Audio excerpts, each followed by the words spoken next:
Hello, jazz കിച്ചണിലേക്ക് ഏവർക്കും സ്വാഗതം. കുക്കിങ്ങും എൻ്റർടൈൻമെൻറ്റ്സും ട്രാവലിങ്ങും മാത്രമല്ല ഫണ്ണും എല്ലാം ഉണ്ട്. അതോടൊപ്പം ഇതാ നമ്മുടെ അഗ്രികൾച്ചർ, അതായത് ഒരുപാട് സ്ഥലമൊന്നുമില്ല, പക്ഷേ വെള്ളയിൽ ചുറ്റും മരങ്ങളൊക്കെ നിൽക്കുമ്പോൾ ഒരു സന്തോഷമല്ലേ. നെല്ല് ഗവേഷണ കേന്ദ്രത്തിൽ നിന്ന് നല്ല മേൽത്തരം ഞാവൽ ബഡ് തൈ കിട്ടി. അപ്പോൾ 1-2 കൊല്ലത്തിനുള്ളിൽ കായ്ക്കും എന്നാണ് ഒരു പ്രതീക്ഷ. ബഡ് തൈ അല്ലേ, അപ്പോൾ ഉള്ള സ്ഥലത്ത് അഡ്ജസ്റ്റ് ചെയ്ത് നടനെയാണ്. ഇവിടെ കുറച്ച് വെട്ടം കിട്ടും. മരം ഒരു വരം, നല്ല ഓക്സിജനും കിട്ടും, തണലും ആകും.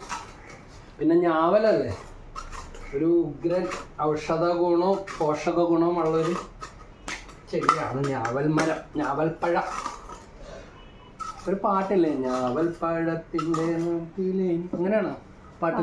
അയ്യോ അതറിയില്ല, അർത്ഥ ഞെട്ടി പോയി വീഡിയോ പിടിച്ചിട്ട് നിൽക്കണം.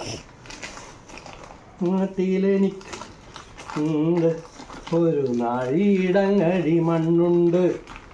കേട്ടോട്ടെ, ഓക്കേ. പൊങ്ങി വന്നോണം നല്ല മിടുമിടുക്കനായിട്ട് നിന്നെ ഈ മണ്ണിലേക്ക് ഞാൻ സ്വാഗതം ചെയ്യുകയാണ്. ഓക്കേ.